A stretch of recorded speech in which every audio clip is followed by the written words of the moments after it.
बिस्मिल्लाहिर्रहमानिर्रहीम। ख़वातीन और हज़रात, मैं ज़ुहैर आसिफ़ हूँ और अपने डिजिटल चैनल पे आपको खुशामदीद कहता हूँ। आज 12 मई है और आज हम ईरान और यूएस की जो बढ़ती हुई टेंशन है उसके हवाले से जो लेटेस्ट अपडेट है उस पर बात करेंगे। अभी डोनाल्ड ट्रंप ने अपने सोशल मीडिया अकाउंट पे ट्वीट किया है कल कि जो ईरान की तरफ से प्रपोज़ल गया है उनको जंग बंदी मुआहिदा, उसको उन्होंने आउट राइटली रिजेक्ट कर दिया है। और एक न्यूज़ चैनल सीएनबीसी को इंटरव्यू देते हुए उन्होंने कहा कि इसकी मिसाल ऐसे ही है कि जैसे एक मरीज़ जो है वो अपनी आखिरी सांसें ले रहा हो और उसके बचने का इम्कान जो है वो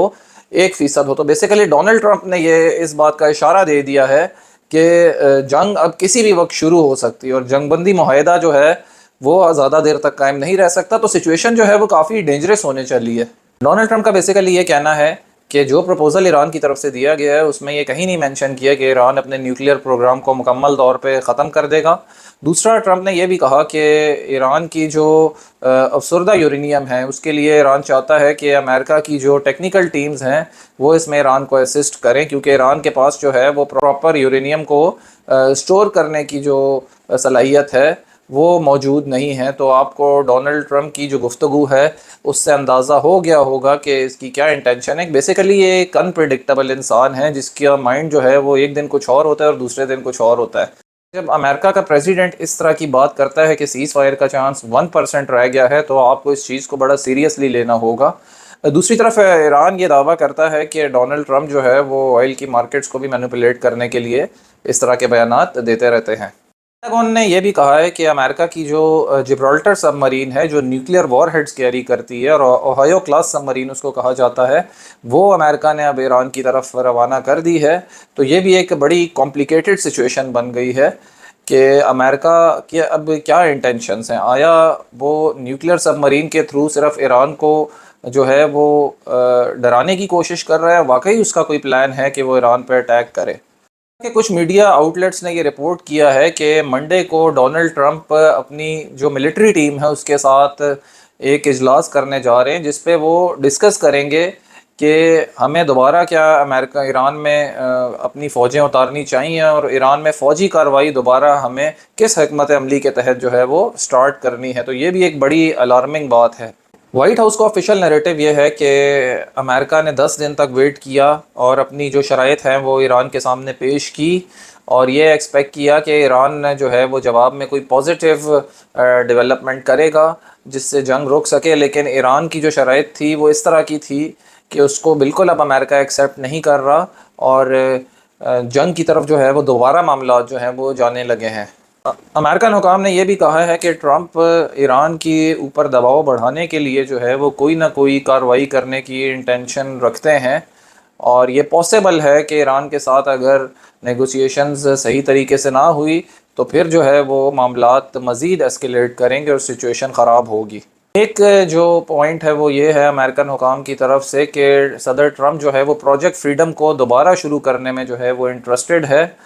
और दूसरा ऑप्शन ये भी है कि 25% अहदाफ जो बकौल अमेरिका के ईरान के रह गए हैं उन पे दोबारा से बम्बार्डमेंट की जाए ताकि ईरान के तमाम जो टारगेट्स हैं उनको डिस्ट्रॉय कर दिया जाए मुकम्मल तौर पे। दूसरी तरफ ईरान के स्पीकर बाकिर गलिबाफ ने कहा है कि ईरान की बहादुर अफवाज जो है वो किसी भी किस्म की जहरीत का मुंह तोड़ जवाब देने के लिए तैयार है और हम किसी भी अटैक का जवाब देने से हिचकिचाएंगे नहीं। अमेरिका के जो C-130 तैयारे हैं वो अब चीन पहुंच गए हैं क्योंकि इत्तलात ये आ रही हैं कि सदर डोनाल्ड ट्रंप जो है वो 13 से 15 मई के दरमियान चीन का दौरा करेंगे। उसके साथ साथ ये भी इत्तला आ रही है कि एप्पल के CEO टिम कुक और इलॉन मस्क को भी डोनाल्ड ट्रंप ने अपने साथ चीन आने पर मदऊ किया है और भी बड़ी बड़ी कंपनीज के जो ऑफिशियल्स हैं वो भी सदर ट्रंप के साथ चीन के दौरे को ज्वाइन करेंगे। लोकल ख़बरों का भी रुख करते हैं तो एक ख़बर हमारे पास कोहाट से आ रही है कि कोहाट के एक शहरी ने एक खुद को हमलावर को जो है कोहाट के एंट्रेंस का जो पुल है उसके करीब रोकने की कोशिश की और बुखलाहट में खुद को हमलावर ने अपने आप को जो है वो ब्लास्ट कर दिया और जिसमें वो कोहाट का जो बहादुर शहरी है वो भी शहीद हो गया। बेसिकली ये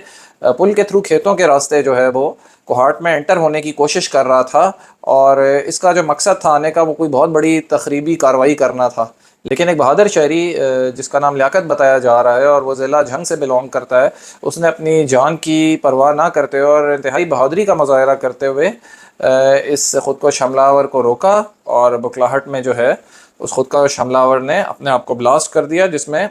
لیاقت نے بھی جام شہادت نوش کیا۔ تو جب اس طرح کی سچویشن ہوتی ہے، کوئی ان نون بندہ آ جاتا ہے، تو ہمارے لوگوں کو داد دینی پڑے گی کہ انہوں نے ویجیلنٹ ہونے کا ثبوت دیا اور اس شخص کو روکا اپنے طور پہ اپنی مدد آپ کے تحت، اور جس میں ان کی اپنی جان بھی چلی گئی۔ تو اب امید یہ ہے کہ گورنمنٹ جو ہے اس شہری کی فیملی کو وہ کمپنسیٹ کرے، کیونکہ اس نے اپنے ملک کے لیے جان دی ہے، اپنی سیکیورٹی فورسز کو بچانے کے لیے جان دی ہے، کیونکہ یہ جو خودکش حملہ آور تھا یہ ایک سیکیورٹی چیک پوسٹ کو بیسیکلی تباہ کرنے کے لیے آیا تھا، اور اس کو شہری کی جانب سے روکا گیا۔ تو گورنمنٹ کو چاہیے کہ اس کی فیملی کو پورے طریقے سے فیسیلیٹیٹ کرے۔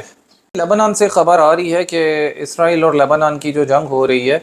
تو اس میں اسرائیل کے جو ہے وہ 18 فوجی ہلاک ہوئے ہیں۔ اسرائیلی میڈیا نے بھی اس خبر کو کنفرم کیا ہے، اور حزب اللہ نے بھی اس چیز کو کنفرم کیا ہے۔ تو بیسیکلی اسرائیل کے لیے ایک بہت بڑا لاس ہے، کیونکہ 1 کروڑ کی ان کی آبادی ہے، اور 1 کروڑ کی آبادی میں اگر 15 یا 18 لوگ مارے جاتے ہیں تو یہ اس کو ایک بہت بڑا لاس کنسیڈر کرتے ہیں، کیونکہ ویسے بھی ان کا یہ مائنڈ سیٹ ہے کہ ہم سپر ہیومنز ہیں اور ہم پوری دنیا کو کنٹرول کر رہے ہیں، تو اگر ہمارا ایک بھی بندہ مارا جائے تو وہ نارمل 100 بندوں کے ایکولنٹ جو ہے ہمارا لاس کنسیڈر ہوگا۔ تو یہ آج کی ڈیولپمنٹ ہے اسرائیل اور لیبنان کی جنگ کے حوالے سے۔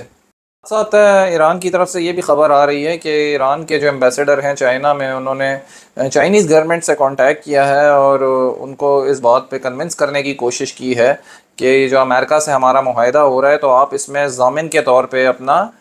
رول پلے کریں، کیونکہ ایران بیسیکلی یہ چاہتا ہے کہ زیادہ سے زیادہ ملک جو ہیں وہ گارنٹر بنے جو امریکہ کے ساتھ ان کا ایگریمنٹ ہو رہا ہے، کیونکہ امریکہ پہ ٹرسٹ نہیں کیا جا سکتا، اور بیچ میں جو پاورفل ملک ہیں جس طرح چائنا ہے، رشیا ہے، پاکستان تو آلریڈی اس سارے سینیریو میں اپنا رول پلے کر رہا ہے، لیکن ایران یہ چاہتا ہے کہ چائنا اور رشیا جیسے بڑے ملک بھی اس میں شامل ہوں تاکہ یہ ایک معاہدہ سٹرونگ ہو اور امریکہ اس سے بیک آؤٹ نہ کر سکے۔ تو یہ تھی آج کی لیٹسٹ ڈیولپمنٹس انٹرنیشنلی اور لوکلی جو ہم نے آپ کے ساتھ شیئر کی ہے۔ نیکسٹ ویلاگ کے ساتھ دوبارہ حاضر ہوں گے۔ ہمارے چینل کو لائک، سبسکرائب اور شیئر کرنا نہ بھولیے گا۔ اس کے ساتھ ہی اجازت دیجیے گا، اپنا بہت سارا خیال رکھیے گا۔ اللہ حافظ۔